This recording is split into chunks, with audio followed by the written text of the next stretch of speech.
Sa lahat ng mga identification card o ID, mapaggobyerno man, trabaho o eskwelahan ay karaniwan formal at disente ang ating mga itsura.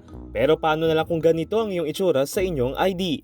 Ito ang PhilHealth ID ng isang netizen na naging instant trending sa social media app na Threads. Imbes kasi na formal at decent, ay wacky photo ang nalagay sa kanyang digital form ng PhilHealth ID sa government app na eGov. Kaya naman napatanong na lang ito sa online community kung ma-edit pa ba ang kanyang ID picture. Thankfully yes, dahil maaari itong palitan every 6 months ayon sa mga concerned netizen. Pero ang tanong na lahat ay bakit kasi wacky ang kanyang picture? Sinagot ito ni Joanna sa comment section na dahil sa pagkakala na for verification lamang ang paggawa ng selfie ay hindi nito nakala na ito ang ilalagay sa mismong ID. At tila hindi lang si Joanna na biktima dahil marami rin sa mga netizen ay wacky photos din ang nailagay. Tulad na lang ng netizen na ito na tila may skincare product pa sa kanyang muka. Habang ang ito naman ay nasaktuhan pang nasa parlor habang nagpe-face verification. Si kuya naman na ito ay side view ang atake.